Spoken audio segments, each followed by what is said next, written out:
Hey everyone, Bella here, and in this video we're going to be talking about how you can make your writing stronger and more intentional through using specific literary devices.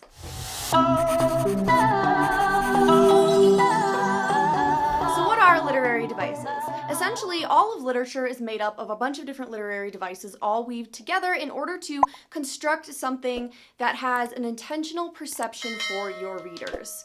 Now, that's really just a fancy way of saying that there are certain elements you can put into your novel or your story or your book in general that can help readers perceive it the way that you intend them to. This helps to craft a much better experience for the reader as a whole because you're really in charge of crafting how you want them to feel based on the literary devices and elements that you put in your book and where. Now, there are a whole slew of different literary elements and devices that you can use, but what we're really going to focus on today are the top 15 that we believe have the most impact on your novel and can shape it the best. So here is a list of literary devices you can use in your novels with some examples, definitions, and kind of tips for how to use them well. And the first step we have, number one, is allusion, not to be confused with illusion. Allusions are often used to create a sense of realism and also helps connect the readers to the story because a lot of people feel more connected to what they're reading if there are elements of the real world within the fiction that they're reading. So here's an example of an allusion in writing. Just having the sentence, "Careful now, you don't want to go opening Pandora's box," is a great way to bring something from the real world, which is Pandora's box, a legend and a story, from your real life into your fictional novel. Another example of something that is kind of more recent or pop culture would be something along the lines of writing in, "He was a real good guy ball buster, the Deadpool of his time." So something like that, referencing Deadpool, which is a comic book character and now turned into a movie, it's a great way to help describe the character that we're talking about in a way that connects with your reader and in the real world. Literary device number two is diction. Basically, diction is just the choice of words and style of the way that you're writing. There are a few different types of diction that you can use, and it really helps separate what type of book it is and the tone overall. We have formal diction, and formal diction is just basically when you're using more of a formal or a higher class, a more educated way of speaking. The reason you would use formal diction is perhaps when you have a book that is meant for more educated audience, or you have a character within your book who is of a higher class and you're hoping to share that message across. The second form is informal diction, and that's basically when your characters or you, if you're writing a nonfiction book, are speaking directly to everyday people. It's very informal, there's slang, there's a whole bunch of different things thrown in there that is just a relaxed, formal, natural way of speaking. Slang diction is when you're using newly coined words or phrases or slang in your world. Now, this can be real life slang, or you can make up slang for your own. A great example of this is Jenna Moreci does in her book Eve the Awakening. It's set about 80 years in the future, and she created slang for her characters because as time goes by, we do create our own slang. So that makes it more realistic as well as just adding to that style of diction. The last form is colloquial diction, which is basically just the use of everyday language. Now, this might change depending on what culture and customs are in your novel. But overall, diction is just the way in which you write the story, the book, or certain people's point of views if you have multiple in your book. An example of more formal diction would be something like the phrase, "I bid you adieu." It's not really something that you just say when you're saying bye to your friends, unless you guys have sort of a weird thing going on. But normally you'd say, "All right, I'll see you later." That's more of an informal diction, whereas "I bid you adieu" is much more formal and proper. Another form is a sentence of, "I remember her hair. It was amazing and on fleek." Now, this is definitely more slang and informal. We're throwing in more of a recent slang word in general, and it gives a much different vibe than the first example, and you can see that. So if you kind of focus on one throughout your whole book, it can change the entire tone and perception of what your readers are reading. Literary device number three is alliteration. Now, alliteration is basically the use of similar consonants right after each other in order to kind of make something sound the same. So a common example is Sally sells seashells by the seashore. Obviously, that's a little bit of a tongue twister, but alliteration is kind of used in order to give your writing more of a rhythm. This is probably more commonly seen in titles and in poetry. However, if you do bring this literary device into your writing, writing, it can create something really special for your reader, something that has rhythm even though it is just a novel or a book. A great way to use alliteration in your writing is to break up a paragraph that might be a little bit longer or boring, like a description, and use alliteration in a few sentences in order to create a rhythm that is a little bit more exciting for the reader. Literary device number 4 is allegory. An allegory is a figure of speech where abstract ideas are basically described using events, characters, or other elements. Think of it as a story within your story. It's as if you're telling a much bigger, more powerful message through a smaller, more digestible story. One of the most famous examples of this is in George Orwell's Animal Farm. Basically what the story is where a group of farm animals basically kind of band together and rise above the farm keepers, the people who are essentially in charge of them. Now that might seem like a kind of a really inspiring little story, but what it's kind of based around and what it's trying to tell the story of is the Russian Revolution. And so that's kind of the example of the Animal Farm story is an allegory for the Russian Revolution. Literary device number 5, colloquialism. Colloquialisms are expression, words, and phrases that are used in everyday speech. So a couple examples of this would be bamboozle, or gonna, be blue as a way of saying sad, over yonder to say over there, da bum meaning the best. These are great to use just to kind of, again, set the tone for the novel or that character in particular, connect your readers to the world a little bit more, and if you're creating a story that's in its own world, you can actually create these different colloquialisms, say that word 5 times fast, in your own world that can help the world building a lot more. Literary device number 6 is euphemism, and there are different ways you can think of euphemisms. There are different types of euphemisms, but one that probably popped in your mind right away are sexual euphemisms, probably just because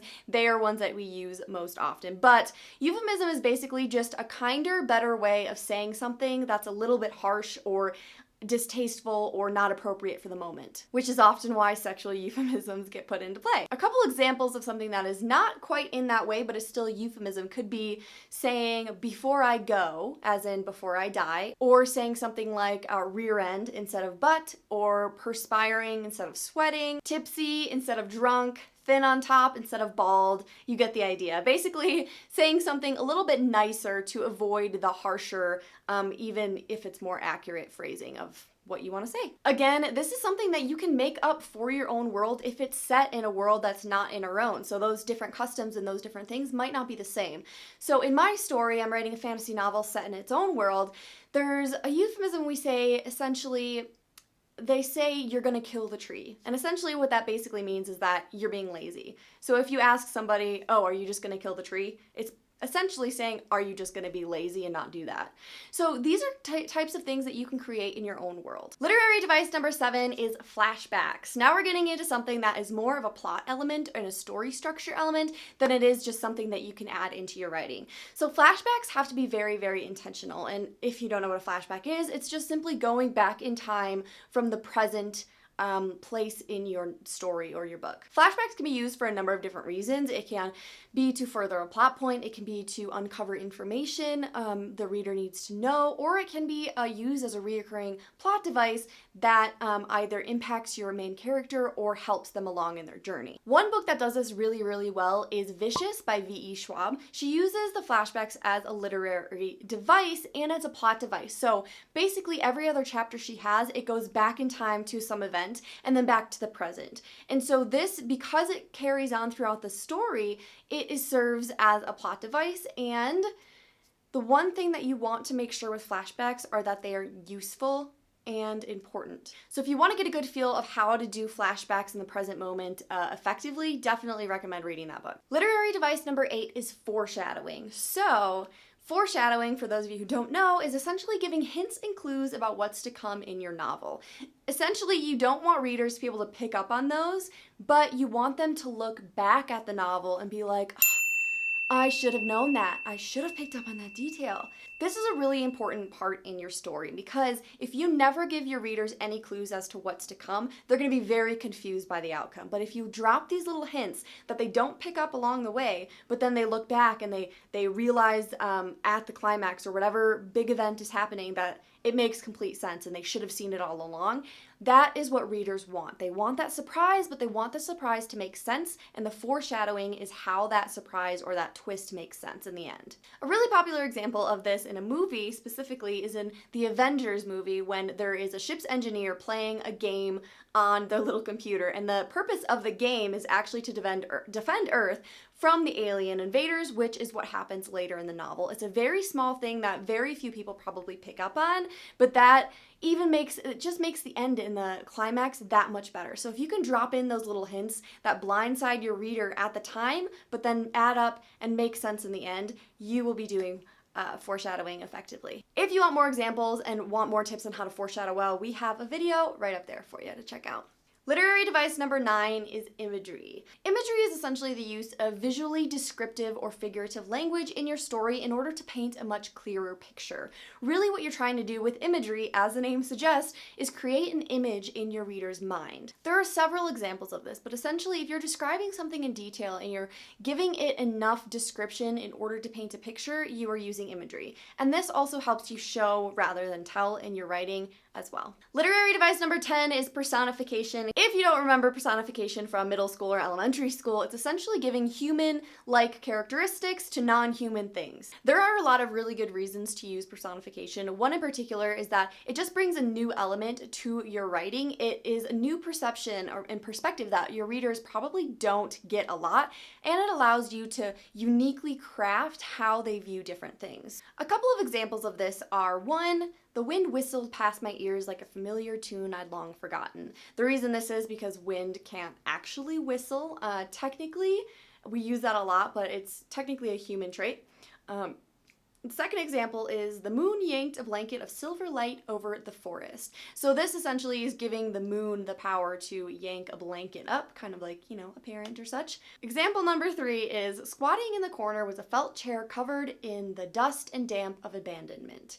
And so essentially we're giving the chair the human trait of being able to squat. So this just adds a little bit more to your writing and allows you to craft more unique prose that is more reflective of how you see the world as well. Literary device number 11 is juxtaposition, and this is probably one of my favorites because it allows you to craft and kind of manipulate the emotions of your readers. And juxtaposition is basically putting contrasting elements next to each other in order to amplify them a little bit more. There are a few different ways you can do this. You can actually do this within words themselves or sentences. You can do this with themes, and you can also do this within chapters or scenes as well. So a big thing that I've learned and what I find that I love the most in books is when you end a chapter on a sad note and then you start the next one on like a happy or a higher note. So that roller coaster of emotions effect that a lot of readers love is going to be done through juxtaposition. And here are just a few examples of that. So example number 1 would be something along the lines of this famous phrase of, it was the best of times, it was the worst of times, it was the age of wisdom, it was the age of foolishness. And so those contrasting elements right next to each other helps to amplify the message as a whole. So example number 2 is, I hate loving you. Something that simple can really impact the emotion of what is being said and which character, or if it's you and you're writing a nonfiction book, what that means to you. And so example number 3 is, you will soon be asked to do great violence in the cause of good. And this is very important because good and violence are very different. They're contrasting elements. And so as you can see in these examples, what you get is something much more powerful because you are placing those contrasting elements right next to each other. So don't think that you have to do this within just sentences or words. This is something you can do on a much broader scale throughout the entirety of your novel, from scene to scene, chapter to chapter, etc. Literary device number 12 is a metaphor or simile. Yes, I know they're different, but they are very similar, so we're lumping them in one. Metaphors and similes are basically comparisons used in order to help your reader picture something better or understand something a little bit better. A metaphor is basically things that are not alike being compared by replacing the word. So an example of a metaphor would be, she was drowning in a sea of her own despair. Whereas a simile is kind of more of a direct comparison by using like or as. So kind of giving the same example, it would read something more like, it's as if she was drowning in a sea of her own own despair. One more example of a metaphor is saying his heart was led, weighed down by the memory of what he had done. Whereas if you use a simile, it would say his heart was like lead, weighed down by the memory of what he had done. Now there's kind of instances where you can use one or the other. I personally like metaphors a little bit better because it brings you closer to the character, it's more impactful. But there are places for both, and you just have to know the difference. Literary device number 13 is onomatopoeia. And for those of you who can't spell it, I am right there with you, but essentially an onomatopoeia is a word that's used to describe a sound. And so something like bang or snap or zip or buzz, all of those are onomatopoeias, and typically they're italicized when in writing, just so people know that this is representative of a sound. And the reason you would use this is obviously just to create more of an impact for the reader, something more of an experience, and it hits more of their senses than just saying it made a weird sound. Literary device number 14 is symbolism. Now, symbolism is used across all literature. It's something that is probably the most digested, that along with themes, when people do decide to kind of pick apart what they've read. Basically, symbolism is the use of a specific element or situation or something in order to symbolize something more drastic or bigger. And this could be a message, an idea, or a concept. So an example of this is crows being used to kind of predict death or tragedy coming, or a storm also predicting something bad, or the color red predicting violence, or even spiders symbolizing something that's sneaky or not quite right. So there's a lot of different things you can use here, and you can create your own symbolism if you are writing a story that's in your own world. Create something that is common knowledge there, like crows are for us here. Literary device number 15 is tone. Now, the tone has the power to completely transform your story from start to finish, and the tone is essentially the narrator's thoughts, feelings, or opinions about what's going on, and not so much the actual thoughts, but how what they're saying is written and what that what perception that leaves for your readers. So can they tell if the narrator is happy or annoyed or sad about what's happening in the story? That is your tone. And so it's something you really want to think about when you're crafting your story. It does also play into diction quite a bit. So if you're using a formal diction, your tone is probably going to be more